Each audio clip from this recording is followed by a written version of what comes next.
নমস্কাৰ মুখ্যমন্ত্ৰী ডাঙৰীয়া, মই ৰঞ্জন চৌধুৰী কৈছোঁ। আপুনি চাগে ছাবস্ক্ৰাইব এতিয়াও কৰা নাই আমাৰ ইউটিউব চেনেল, প্লিজ ছাবস্ক্ৰাইব কৰি লওক।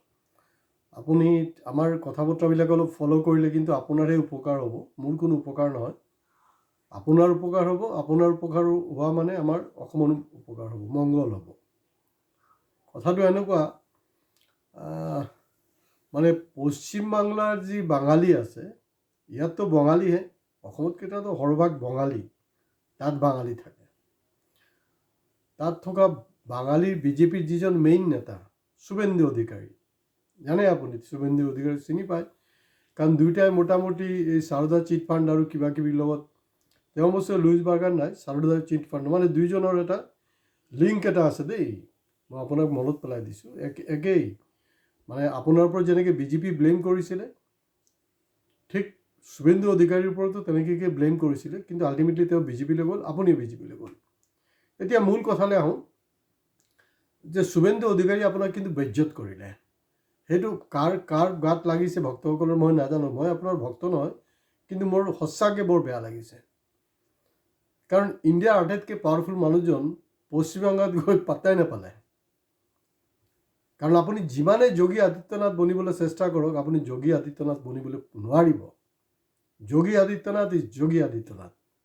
তেওঁৰ বেকগ্ৰাউণ্ডটো চাব, আপোনাৰ বেকগ্ৰাউণ্ড চাব, দুটাৰ জমিন আসমান ডিফাৰেঞ্চ। শুভেন্দু অধিকাৰী মঞ্চত ৰাজহুৱাভাৱে হস্তাংগে প্ৰণাম কৰিলে যোগী আদিত্যনাথক, দীক্ষা ল'লে, কিন্তু আপোনাৰ লগত কৰিছে নেকি তেনেকৈ? আপোনাক পাত্তাই দিয়া নাই।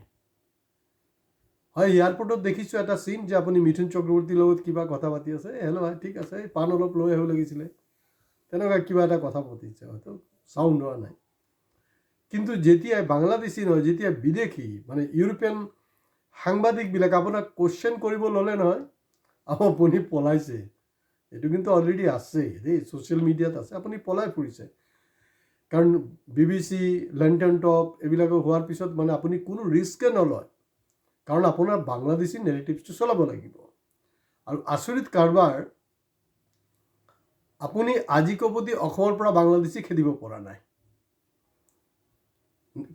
কাৰণ বাংলাদেশী যদি আপুনি খেদি দিয়ে, বিজেপিৰ কাহানী খতম। আৰু বাংলাদেশী সমস্যা যদি সমাধান হৈ যায়, কালিৰ পৰা কিন্তু আচুৰ দোকান যোনটো বজাৰ আছে, এইটো দোকানেই আৰু অফিচ নহয়, এই দোকানৰ চাৰ্টাৰটো পৰি যাব, এইটো আচু জানে। গতিকে তেওঁলোকে বাংলাদেশী ইছ্যুটো চলাই থাকিব আৰু আপোনাৰ কাৰবাৰটো এইটোৱে হৈ থাকিব। আপুনি কৈছে তাত গৈ, মানে ইমান লাজ লাগিছে নহয় মোৰ, বহুত মানুহে, মই লাজ পাওঁ দেই আপোনাক লৈ, বহুত লাজ পাইছোঁ। আপোনাৰতো লাজ চৰম নাই, আপুনি মানে কোনোবাই আপোনাৰ মানে যি খুচি তাকে বকি আছে আপুনি, মানে কোনো মাই বাপ নাইকিয়া। তাত কৈছে যে মানে কি বুলি কয়, মমতা বেনাৰ্জী নেকি বাংলাদেশী সোমাই আছে। বাংলাদেশী কোনফালেদি সোমাই আছে? আপোনাৰ য'ত ৰাজত্ব অসম হৈ গৈ পাইছে ৱেষ্ট বেংগল, যদি গৈছেও বা ত্ৰিপুৰা হৈ গৈ পাইছে ৱেষ্ট বেংগলেদি সোমাব পৰা নাই। তো আপোনালোকৰ যে 16 মে'ৰ পিছত বাংলাদেশী টালি টোপোলালৈ পলাই যাব লাগিব, গুচি যাব লাগিব, সেই ডাইলগটো কি হ'ল? আপুনি ক'ব লাগিছিল অসমৰ ইলেকশ্যনত যে 4 মে 2026 পিছত 16, আমাৰ পলম হ'ল অলপ, 16 নহয় 12 নহয়, মানে একচুৱেলি আমি 2026 4 মে'ৰ পিছতে আমি চবক খেদিম। তো তাত BSFটো কাৰ? মমতা বেনাৰ্জীৰ হয় না আপোনালোকৰ কেন্দ্ৰীয় চৰকাৰ অমিত শ্বাহৰ হয়? কাৰ হয় সেইটো জবাব দিয়ক, আপুনি কমেণ্টছ কৰক। আৰু আপোনাৰ যিকেইটা চামচা আছে, চামচাকেইটা কওক না জবাব দিবলৈ। সঁচাকৈ আপোনাৰ কাৰণে বহুত বেয়া লাগিছে, আপুনি ৱেষ্ট বেংগলত গৈ বহুত লাজ পাইছে, আৰু অসমৰ যি সন্মান আছিলে এই সন্মানটোকো আপুনি কিন্তু বৰবাদ কৰিছে। তাত BSFৰ মুৰব্বী কোন হয়? মমতা বেনাৰ্জী। তাত BSF থ'ব কোনে? আৰু আপুনি কৈছে যে মমতা বেনাৰ্জী নেকি জমি দিয়া নাই। কি ফাল্টু কথা পাতি আছে আপুনি? জমি দিয়া নাই মানে আপুনি সেইবিলাক কথা বস্তুবিলাক বুজি পায় নেকি? ফেডাৰেল ইনফ্ৰাষ্ট্ৰাকচাৰ আমাৰ যে দেশখন চলি আছে, ফেডাৰেল ইনফ্ৰাষ্ট্ৰাকচাৰৰ ছিষ্টেমটো এনেকুৱা যে জমিটো, বৰ্ডাৰৰ জমিটো আপোনাৰ এখতিয়াৰত নাই। হয়, বাংলাদেশীক তো খেদিনটো আছে বাংলাদেশীক 1 ইঞ্চি আপোনালোকে জমি নিদিয়ে বুলি হুংকাৰ দিছিলে, কিন্তু তথ্যই কি কৈ আছে যে অসমৰ কিমান হাজাৰ বিঘা জমি আপোনালোকে ইতিমধ্যে বাংলাদেশক দিলে। আৰু তাতকৈও ডাঙৰ কথা হ'ল লেটেষ্ট পজিশ্যন, কাৰণ আপোনাৰ কাৰণে এইসব হলঠগত পৰিব লগা হৈছে। কিৰণ ৰিজিজুও মনে মনে আছে, এনেতো খুব ৰাহুল গান্ধী ক্ৰিটিচাইজ কৰি থাকে, গৌৰৱ গগৈ ক্ৰিটিচাইজ কৰে। অৰুণাচল দাবী কৰিছে, জানে না নাই? ক'ত আছে, কি বাংলাদেশী পকেট লাগি আছে আপুনি?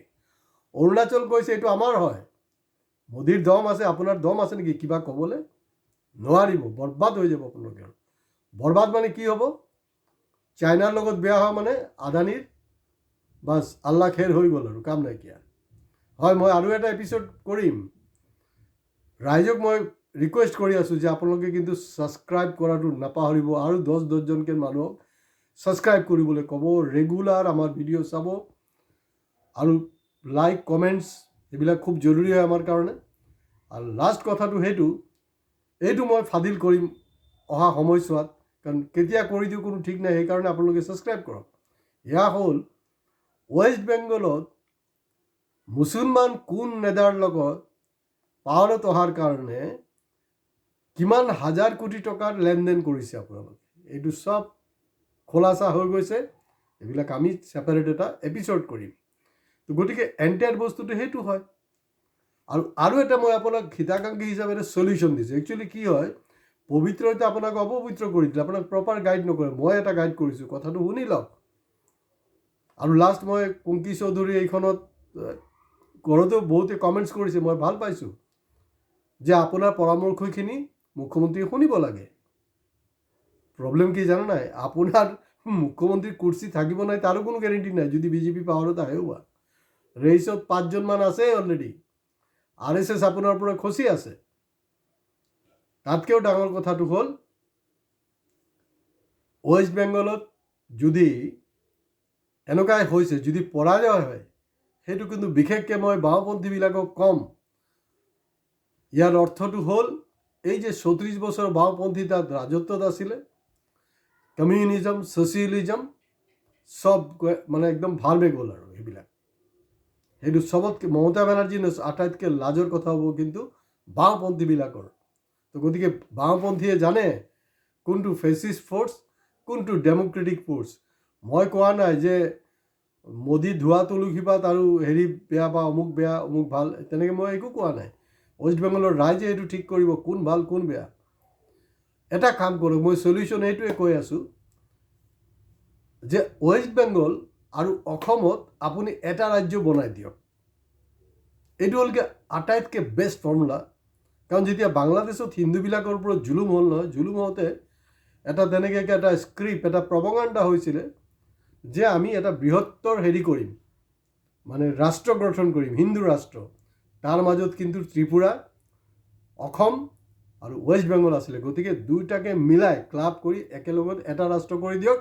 তেতিয়া চাব যে অসমীয়া বঙালীৰ যি সংঘাত চব নাইকিয়া হৈ যাব, চব মিলা প্ৰীতি হৈ যাব, চব চিনি হিন্দী ভাই ভাইৰ নিচিনা অসমীয়া বঙালী ভাই ভাই হৈ যাব। আজি ইয়াতে শেষ কৰিছোঁ। নমস্কাৰ।